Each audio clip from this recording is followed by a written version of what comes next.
నమస్తే అండి, నా పేరు వచ్చేసి మన ఇట్లా యూనిసెఫ్ కంపెనీ యొక్క మార్కెటింగ్ ఆఫీసర్. దాదాపు అంటే 2000 సంబంధించి 2024లో మల్లికార్జున వ్యక్తి పిల్లడు వచ్చేసి గోల్దొడ్డి ఎమ్మెల్యే మన కర్నూలు జిల్లా అర్జున్ డిలక్స్ అనేది 2 ఎకరాలు వేయడం జరిగింది. 2 ఎకరాల్లో గాను 80 క్వింటాలు పండించినాడు.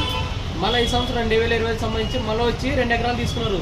మనం 2024లో మనం ఒకటి చెప్తున్నాము, మంచికోట పండి మనం మీటింగ్ పెట్టినామంటే ఒక ఎకరాకి ఒక 10 ప్యాకెట్లు కంపెనీ నుంచి ఇప్పిస్తామని చెప్పినాము. అలాంటిది కంపెనీ నుంచి ఒక 10 ప్యాకెట్లు ఇప్పించినాము. మళ్ళీ ఈ 2025లో మళ్ళీ ఒక 10 ఒక 20 మొత్తం 30 ప్యాకెట్లు మళ్ళీ అర్జున్ డిలక్స్ 2 ఎకరాలకు వేయడం జరిగింది. ఒకసారి ఆ పిల్లలతో మాట్లాడదాం. మీ పేరు ఏం పేరు? ఎవరు? గోల్దొడ్డి. మీ మండలం? ఓకే, నువ్వు ఎట్లా వేస్తున్నావు? నీకు ఎట్లుంది? బాగుంది. అది ఏ విధంగా కొద్దిగా చెప్పు దాని గురించి. పంట కాయ సైజు బాగా వస్తుంది.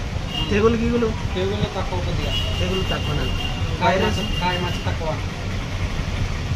అంటే వేసుకోవచ్చా? వేసుకోవచ్చు. మీ రైతు సొల్యూషన్ ఏం చెప్తారు రైతుకి అయితే? అందరూ వేసుకోదగ్గ విత్తనం. మీకు ఎన్ని క్వింటాలు వచ్చింది? 40 ఎకరాకి. ఎకరాకి 40 వచ్చింది. 2 ఎకరాలు ఇస్తున్నావు. 2 ఎకరాలు. 2 ఎకరాలు 20 క్వింటాలు వచ్చిందా? 20 క్వింటాలు. లేకుంటే నేను చెప్తున్నావు 80 క్వింటాలు వచ్చింది. 80 క్వింటాలు 2 ఎకరాలకు వచ్చింది. అందుకు మళ్ళీ ఇప్పుడు వచ్చి 80 మళ్ళీ ఇప్పుడు వచ్చి మళ్ళీ తీసుకుపోతున్నాడు. ఇప్పుడు 20 ప్యాకెట్ తీసుకున్నాడు, మొన్న ఒక 10 మొత్తం 30 ప్యాకెట్ ఇస్తున్నాం.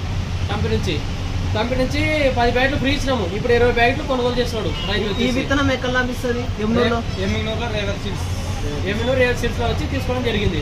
ఒక ఈరోజు డేట్ వచ్చేసి 29/7/2025. యూనిసెఫ్ కంపెనీ వారి అర్జున్ డిలక్స్. Thank you.